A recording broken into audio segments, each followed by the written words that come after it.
Everyone. So if you haven't met me, my name is Heather, as I have been previously introduced. And today I thought that the special part of my story that I should share with you is the important role of mothers in my life. So I have always wondered, why did God give us mothers? Is it because we need that love here on earth that God showed to us in unconditional methods that he can also give us through our mothers?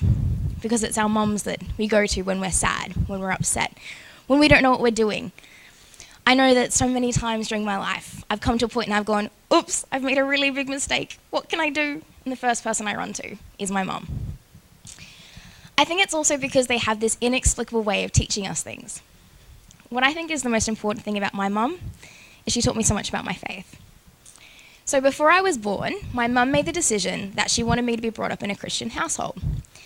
So she made the decision to follow God with all her heart, which also led my family to make that same decision. So when I was born, from the moment I took my first breath, I was a part of a church, and it was amazing. I was christened and had a life that was directed in God's path, so that when I was 6, on the 7th of June, I made the decision officially that I would become a Christian myself. Now, it was quite an easy path for me, because I had seen my entire family take that same path. But then things started getting tough as I became a teenager. Things started becoming questionable. But my mum stood with me, and she stood by me, and she said, I love you with all of my heart, and I would do anything for you.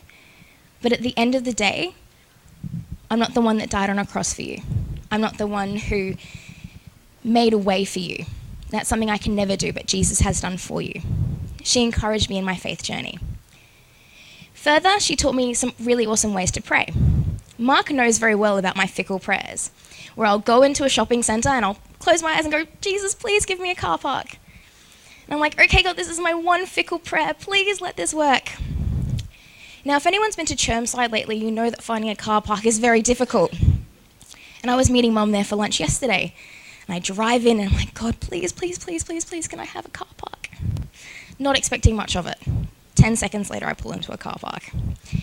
Now, that may sound very fickle, but it's those little prayers, those tiny little steps of faith that remind me that my God is bigger than any difficulty I have.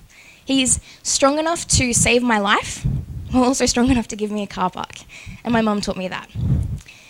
But the most important lesson that my mum taught me came actually through our number plate, which was RWF. Mum changed it to being running with faith.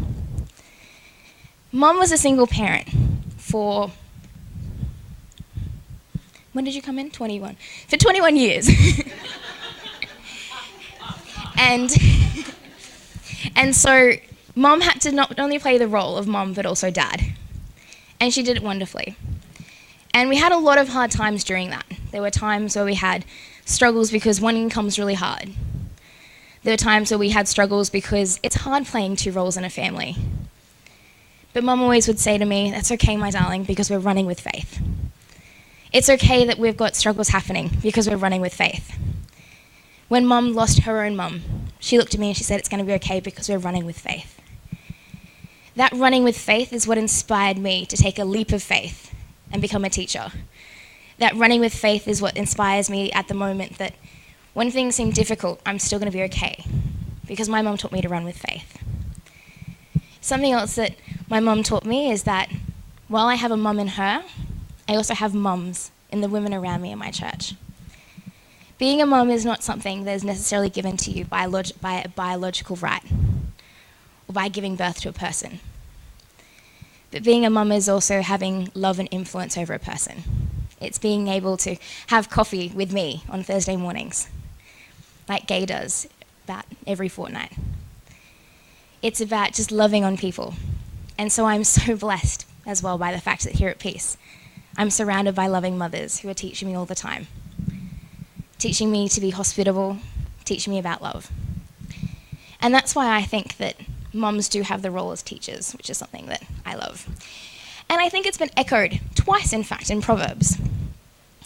Now, because I'm a student, I like to summarize things. So this isn't the direct reference, but in Proverbs 1, 8 and 9, and Proverbs 6, 20 and 21, it says, keep your father's commands, but do not forsake the teaching of your mother. bind it to you always. I think what's really being spoken about there is the fact that our mums teach us how that we should live our lives because they give us so much love and care and compassion that we need to always hold on to that teaching and remember that it's our mums that teach us to run with faith. So yeah, that's